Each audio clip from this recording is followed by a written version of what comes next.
The Wonderful Wizard of Oz by L. Frank Baum. Chapter 8. The Deadly Poppy Field. Our little party of travelers awakened the next morning refreshed and full of hope, and Dorothy breakfasted like a princess off peaches and plums from the trees beside the river. Behind them was the dark forest they had passed safely through, although they had suffered many discouragements.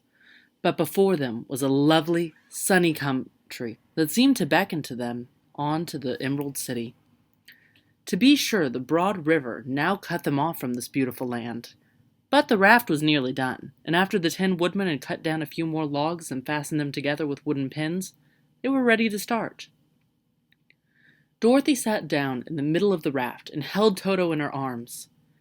When the Cowardly Lion stepped upon the raft, it tipped badly, for he was big and heavy, but the Scarecrow and the Tin Woodman stood on the other end to steady it, and they had long poles in their hands to push the raft through the water. They got along quite well at first, but when they reached the middle of the river, the swift current swept the raft downstream, farther and farther away from the road of yellow brick, and the water grew so deep that the long poles would not reach the bottom.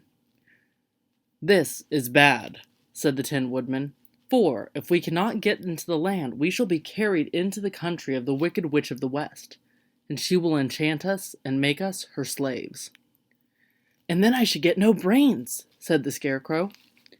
"And I should get no courage," said the Cowardly Lion. "And I should get no heart," said the Tin Woodman. "And I should never get back to Kansas," said Dorothy.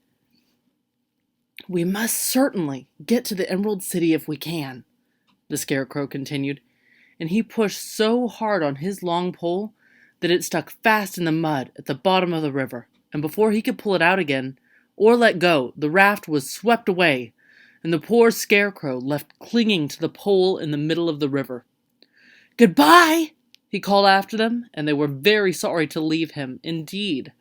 The Tin Woodman began to cry, but fortunately remembered that he might rust, and so dried his tears on Dorothy's apron. Of course, this was a bad thing for the Scarecrow. "I am now worse off than when I first met Dorothy," he thought. "Then I was stuck on a pole in a cornfield, where I could make believe scare the crows at any rate. But surely there's no use for a Scarecrow stuck on a pole in the middle of a river. I am afraid I shall never have any brains after all." Down the stream the raft floated, and the poor Scarecrow was left far behind. Then the Lion said, "Something must be done to save us. I think I can swim to the shore and pull the raft after me, if you will only hold fast to the tip of my tail."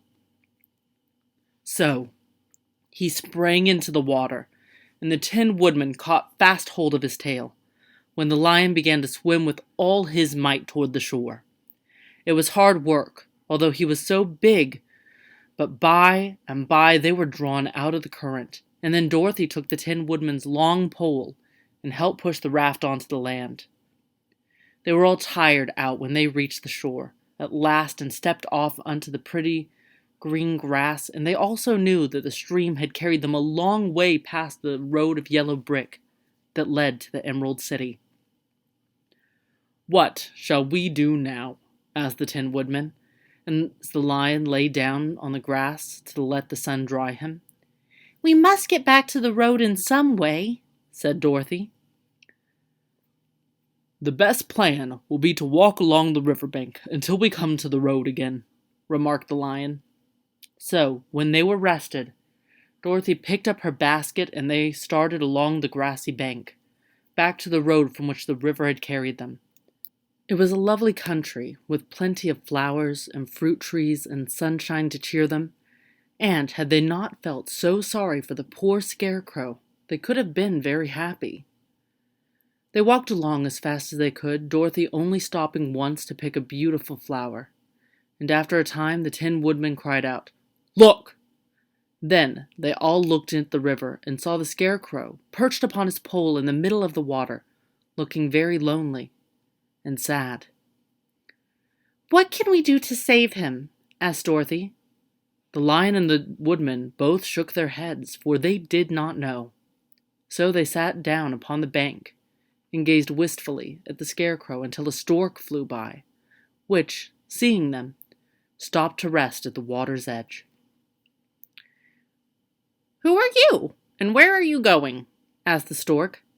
"I am Dorothy," answered the girl, "and these are my friends, the Tin Woodman and the Cowardly Lion, and we are going to the Emerald City." "This isn't the road," said the stork as she twisted her long neck and looked sharply at the queer party. "I know it," returned Dorothy, "but we have lost the scarecrow and are wondering how we shall get him again." "Where is he?" asked the stork. "Over there, in the river," answered the girl. "If he wasn't so big and heavy, I would get him for you," remarked the stork. "He isn't heavy a bit," said Dorothy eagerly, "for he is stuffed with straw, and if you will bring him back to us, we shall thank you ever and ever so much." "Well, I'll try," said the stork. "But if I find he's too heavy to carry, I shall have to drop him in the river again." So the big bird flew into the air and over the water, till she came to where the scarecrow was perched upon his pole. Then the stork, with her great claws, grabbed the scarecrow by the arm and carried him up into the air and back to the bank, where Dorothy and the lion and the Tin Woodman and Toto were sitting. When the scarecrow found himself amongst his friends again, he was so happy that he hugged them all, even the lion and Toto, and as they walked along he sang "Tol-de-ree-dee-o" at every step. He felt so gay. "I was afraid I should have to stay in the river forever," he said, "but the kind stork saved me, and if I ever get any brains, I shall find the stork again and do it some kindness in return." "That's all right," said the stork, who was flying along beside them. "I always like to help anyone in trouble, but I must go now, for my babies are waiting in the nest for me. I hope you will find the Emerald City, and that Oz will help you." "Thank you," replied Dorothy, and then the kind stork flew into the air and was soon out of sight. They walked along listening to the singing of the bright-colored birds and looking at the lovely flowers, which now became so thick that the ground was carpeted with them. There were big yellow and white and blue and purple blossoms, besides great clusters of scarlet poppies, which were so brilliant in color they almost dazzled Dorothy's eyes. "Aren't they beautiful?" the girl asked, as she breathed in the spicy scent of the flowers. "I suppose so," answered the scarecrow. "When I have brains, I shall probably like them better." "If only I had a heart, I should love them," added the Tin Woodman. "I always did like flowers," said the lion. "They seem so helpless and frail, but there are none in the forest so bright as these." They now came upon more and more of the big scarlet poppies, and fewer of the other flowers, and soon they found themselves in the midst of a great meadow of poppies. Now, it is well known that when there are many of these flowers together, their odor is so powerful that anyone who breathes it falls asleep. And if the sleeper is not carried away from the scent of the flowers, he sleeps on and on forever. But Dorothy did not know this, nor could she get away from the bright red flowers that were everywhere about. So presently her eyes grew heavy, and she felt that she must sit down to rest and to sleep. But the Tin Woodman would not let her do this. "We must hurry and get back to the road of yellow brick before dark," he said, and the scarecrow agreed with him. So they kept walking until Dorothy could stand no longer. Her eyes closed in spite of herself, and she forgot where she was and fell among the poppies, fast asleep. "What shall we do?" asked the Tin Woodman. "If we leave her here, she will die," said the lion. "The smell of the flowers is killing us all. I myself can scarcely keep my eyes open, and the dog is asleep already." It was true. Toto had fallen down beside his little mistress. But the scarecrow and the Tin Woodman, not being made of flesh, were not troubled by the scent of the flowers. "Run fast," said the scarecrow to the lion, "and get out of this deadly flower bed as soon as you can. We will bring the little girl with us, But if you should fall asleep, you're too big to be carried." So the lion aroused himself and bounded forward as fast as he could go. In the moment, he was out of sight. "Let us make a chair with our hands and carry her," said the Scarecrow.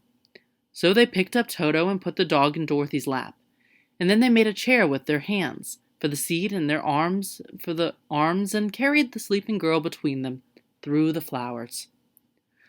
On and on they walked, and it seemed that the great carpet of deadly flowers that surrounded them would never end. They followed the bend of the river, and at last they came upon their friend the lion, lying fast asleep among the poppies. The flowers had been too strong for the huge beast, and he had given up at last, and fallen only a short distance from the end of the poppy bed, where the sweet grass spread in beautiful green fields before them. "We can do nothing for him," said the Tin Woodman sadly, "for he is much too heavy to lift. We must leave him here to sleep on forever, and perhaps he will dream that he has found courage at last." "I'm sorry," said the Scarecrow. "The lion was a very good comrade for one so cowardly. But let us go on." They carried the sleeping girl to a pretty spot beside the river, far enough from the poppy field to prevent her breathing any more of the poison of the flowers. And here they laid her gently on the soft grass and waited for the fresh breeze to waken her.